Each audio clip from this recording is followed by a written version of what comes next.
Thailand के northern region में एक जगह है चिएंग माई, जहां एक बहुत ही यूनिक और डेंजरस केव सिस्टम है थैम लुआंग। ये केव सिस्टम वहां के लोगों के लिए काफी सिग्निफिकेंट है, पर जून 2018 में ये दुनिया भर में फेमस हो गया जब एक फुटबॉल टीम और उनका कोच इस केव में फंस गए। ये एक ऐसे इंसिडेंट की शुरुआत थी जिसने पूरे दुनिया के लोगों को आपस में जोड़ा। आज हम बात करेंगे उस एक्स्ट्रा ऑर्डिनरी रेस्क्यू मिशन के बारे में जो पूरे 18 दिन तक चला, जहां नेचर के अगेंस्ट एक डेंजरस बैटल लड़ा गया और एक इंटरनेशनल एफर्ट के थ्रू 12 बच्चे और उनके कोच की जान को बचा लिया गया। 23 जून 2018 वाइल्डबर्स्ट फुटबॉल टीम का एक यूजुअल प्रैक्टिस सेशन था। प्रैक्टिस के बाद टीम के 12 लड़के और उनके कोच थैम लुआंग केव एक्सप्लोर करने गए। ये एक स्पॉन्टेनियस प्लान था जो उनके लिए एक नाइटमेयर बन गया। मॉनसून के सीजन में ये केव जल्दी ही पानी से भर जाती थी और वही इन बच्चों के साथ हुआ। उनके केव के अंदर जाने के बाद मॉनसून की बारिश ने एंट्रेंस को फ्लड कर दिया और वो लोग केव के अंदर डीप होते गए।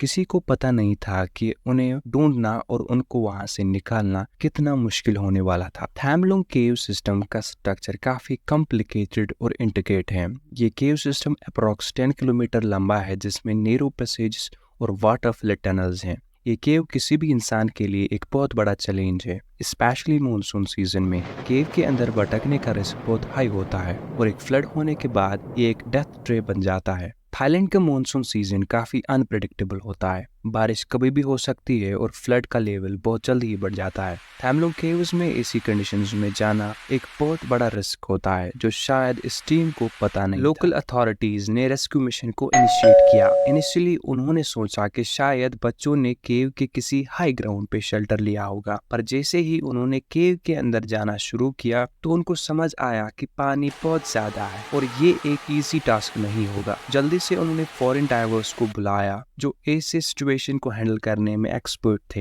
ये सिचुएशन धीरे धीरे international level pay attention grab करने लगी। यूके से एक team of expert diverse, Australia से एक डॉक्टर और अमेरिका से मिलिट्री पर्सन सब इन्वॉल्व हो गए। ये एक ग्लोबल एफर्ट बन गया जहां सबकी एक ही कोशिश थी कि बच्चों को जिंदा निकाला जाए। थैम लुआंग केव जियोग्राफिकली रेस्क्यू मिशन के लिए एक बड़ा चैलेंज था। Narrow passage, water field tunnels और जगह जगह पे शार्प टर्न्स इस केव की बेसिक कैरेक्टरिस्टिक थी। इस मेज जैसे स्ट्रक्चर एक नॉर्मल इंसान के लिए भी डेंजरस था, तो फिर इन यंग बॉयज को रेस्क्यू करना एक नाइटमेयर था। डाइवर्स को हर स्टेप सोच समझ के उठाना पड़ रहा था, क्योंकि एक गलत मूव उन्हें खतरनाक सिचुएशन में डाल सकता था।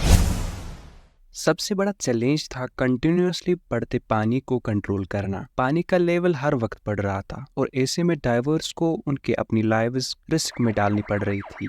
केव के अंदर जाने के लिए कुछ ही स्पेसिफिक पॉइंट्स थे जहां से एक्सेस मिलती थी और वो भी नैरो और वाटर लॉग्ड थे। पंप्स लगाए गए पानी को निकालने के लिए। बारिश इतनी हेवी थी कि वो एफर्ट्स भी इंसफिशिएंट लग रहे थे। एक और मेजर चैलेंज था कम्युनिकेशन गैप। केव के अंदर डाइवर्स और बॉयज के बीच कम्युनिकेशन एस्टेब्लिश करना मुश्किल था। डाइवर्स को लगभग 10 दिन लगे केव के अंदर बॉयज को लोकेट करने में। जब तक बॉयज पहुंचा गया तब तक किसी को नहीं पता था कि वो जिंदा है या नहीं। इस पूरे काम में सिर्फ फिजिकल चैलेंजेस नहीं थे, साइकोलॉजिकल चैलेंजेस भी थे। केव के अंदर अंधेरे में इतने दिनों तक रहना एक बच्चे के लिए मेंटली ड्रेनिंग होता है। कोच इकाफोन ने बच्चों को मेडिटेशन और पॉजिटिव थिंकिंग के थ्रू मेंटली स्ट्रांग बनाए रखा। डाइवर्स और रेस्क्यूअर्स के लिए भी ये ऑपरेशन मेंटली एग्जॉस्टिंग था, क्योंकि उन पे वर्ल्ड का प्रेशर था इन बच्चों को जिंदा निकालने के लिए। जब डाइवर्स ने फाइनली 10th डे पर बॉयज को लोकेट किया तो वो मोमेंट एक रिलीफ का था, लेकिन उन्हें बाहर निकालना अभी भी सबसे बड़ा चैलेंज था। बच्चों को एक अंडर वाटर पैसेज से निकालना था जिसमें उनको सेफ रखना और पैनिक से बचाना सबसे बड़ी प्रायोरिटी थी। जब डाइवर्स ने बॉयज और उनके कोच को लोकेट कर लिया तो प्लानिंग फेज शुरू हुआ। ये डिसीजन लेना था कि उन्हें कैसे सेफली बाहर निकाला जाए। इनिशियली सबको ये लग रहा था कि शायद उन्हें कुछ महीने वही रुकना पड़े जब तक मॉनसून खत्म हो जाए, लेकिन ऑक्सीजन लेवल्स का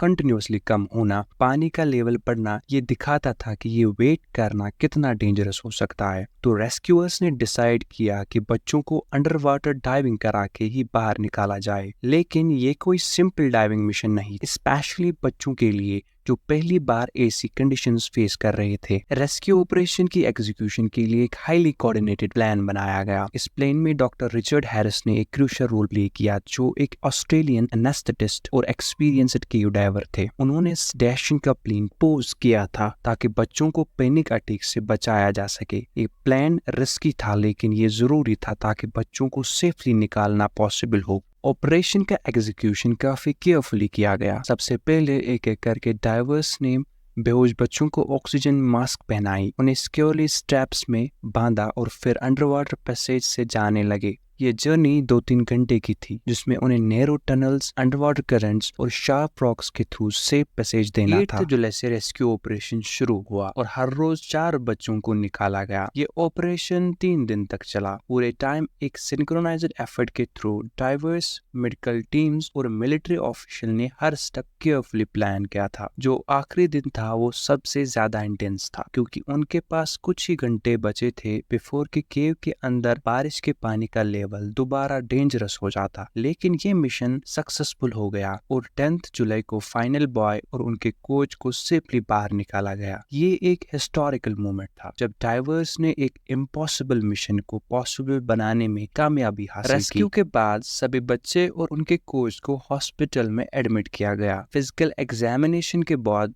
डॉक्टर्स ने बताया कि इन सभी की कंडीशन स्टेबल है, लेकिन इन्हें कुछ दिनों तक ऑब्जर्वेशन में रखा जाएगा। फिजिकल रिकवरी तो पॉसिबल थी, लेकिन इनका मेंटल ट्रॉमा भी एक मेजर कंसर्न था। लेकिन इन बच्चों की पॉजिटिविटी और उनके कोच के सपोर्ट ने उन्हें इस ट्रॉमेटिक एक्सपीरियंस से बाहर निकालने में मदद की। ये सभी बच्चे धीरे धीरे अपनी नॉर्मल लाइफ में वापस लौटते गए। थाईलैंड केव रेस्क्यू मिशन परफेक्ट एग्जाम्पल है ह्यूमन स्पिरिट की, जहाँ इम्पॉसिबल सिचुएशन में भी होप और परसिवरेंस के साथ जीता जा सकता है। इस मिशन ने दुनिया को दिखाया कि जब ह्यूमैनिटी एक साथ मिलकर काम करती है तो कोई भी चैलेंज इतना बड़ा नहीं होता कि उसका सोल्यूशन नहीं मिल सकता। ये एक एक्स्ट्राऑर्डिनरी जर्नी थी जिसमें करेज, कोलैबोरेशन और कंपैशन ने सबसे बड़ा रोल प्ले किया। पूरे वर्ल्ड ने ये देखा कि किस तरह से एक सीमिंगली होपलेस सिचुएशन को एक मिरेकल में बदला गया। आज की इस वीडियो में इतना ही। मिलते हैं किसी और वीडियो में, तब तक के लिए ओके बाय।